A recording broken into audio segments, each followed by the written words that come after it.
Okay, so now last lecture we started to derive from this looks like pretty complicated problem with integrals to a problem that we know we can solve in a computer, which is some kind of an algebraic matrix problem, right?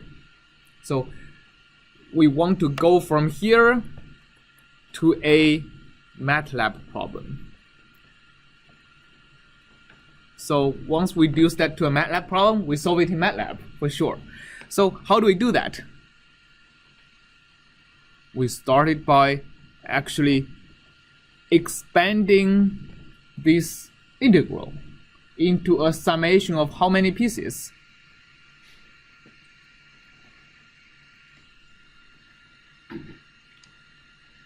How did we split that integral? Well, with our u0 last time, 4 separate. Right, we had 4 separate integrals because u0 was discontinuous in the middle, right? So in general, we want to, first of all, before we split that into in the middle, we split the integral into as many pieces as there are elements. So in this case, we want to split the integral first into 3 pieces. And we'll see that within one of the pieces, if you have discontinuity, you may have to further split some of the integrals, not all the integrals, because we are going to be, then each integral is going to decompose into several terms. So we'll start by decomposing into elements. So E is going to be equal to, well, you can write as a summation between 3 terms, but mathematically it's equivalent of writing a big sigma, right?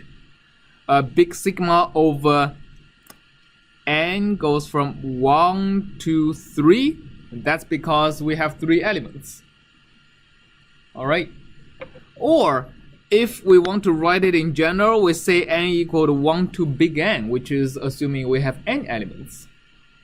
Right? So here n equal to 3, and we have points x0, x1, x2, and x3. So each integral is between which 2 axes?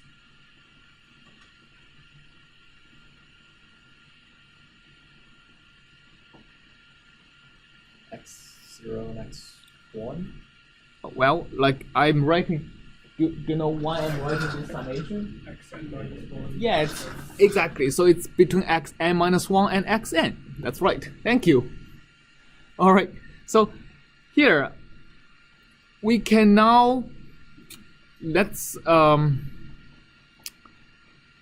write this thing down, because at each element we know that U is a linear. It's a linear combination of actually n plus 1 basis functions, but only how many of these are non-zero? Within every element, how many lines do you have that are non-zero? 2.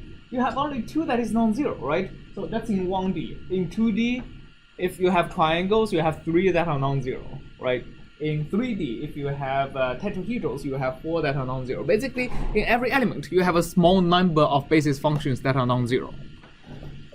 So which basis functions are they for element n?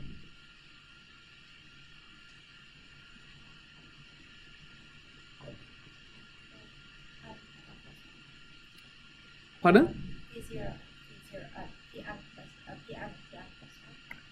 So for example, if here is element 1, here is element 2, here is element 3. In element 1, which of these are non-zero? Yeah, now it's n minus 1 and n, right? So that's that all depends on how I label things. So not saying you are wrong, it's just you are using a different labeling. So I have a n minus 1 times phi n minus 1, right? And the next term, let me use green. an times phi n, right? And then next term, let me use black, minus u0 square. Go back with blue, dx. So now let's expand this square. And before we do this, let's I mean, there is a danger of just getting to longer and longer math and losing everything, right? So before do that, let's kind of take a look at this and see what do we expect to get. We are trying to minimize among all possible u's that can be written in this form. So practically, because these are known, we are practically minimizing over the AIs. So here, everything else is unknown. Everything else is known except for this guy and this guy. So what we want to focus on is what kind of terms do we get in terms of these unknowns. We get constant terms, linear terms, quadratic terms, cubic terms, or things like that. So here, what terms do we expect to get? We get quadratic because we have square. If you have this times this or this squared, they are quadratic terms. What else?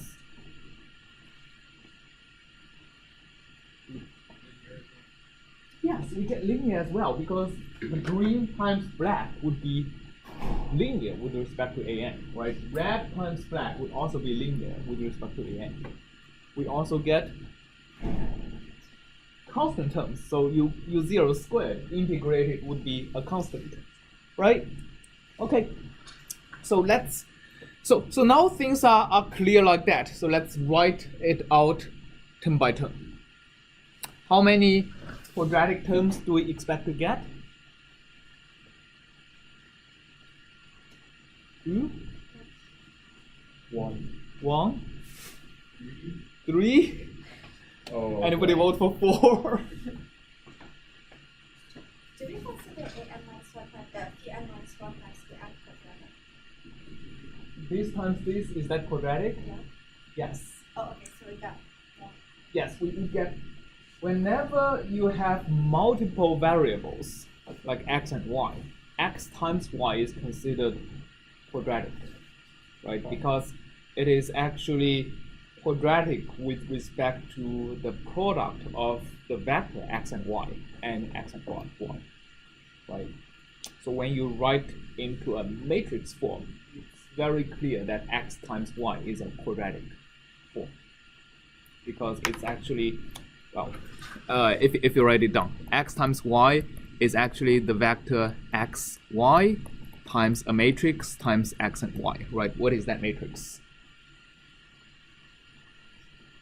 It's just a 0, 0, 0, 1, right? Or if you transpose it, it's the same. So in this sense, x times y is a quadratic form of this vector unknown. In our case, the vector unknown is a0, a1, a2, a3, right? The vector of 4 unknown numbers. Again, the product of an minus 1 and an is going to be a quadratic form like that. All right. So yes, the answer to your question is it is a quadratic. Yes, therefore I get 3 quadratic terms. So let's write them out. We still have the big omega here. The quadratic terms we expect to get is ar minus 1 square times something, right? And let's leave that something out for now and figure that out later. We have an squared times something, and oh, this is big N, and an minus 1 times an times something. So this something you're going to see later on is going to be just the terms that will appear in our matrix, right? Ultimately, we want to write down E is equal to a0, a1, dot, dot, dot, an times a matrix A times a0, dot, dot, dot, an. So this is our goal. Our goal is to write it down like this, plus a linear term. So b0 dot, dot, dot, bn times a0 dot, dot, dot, an. So basically, we want to write E as the summation of a quadratic term, a linear term, and plus a constant, right? So that's our goal. So here, we are basically going through the integration to figure out what each term in this matrix A should be, what each term in this B should be. C, because we are minimizing, we don't really care, all right?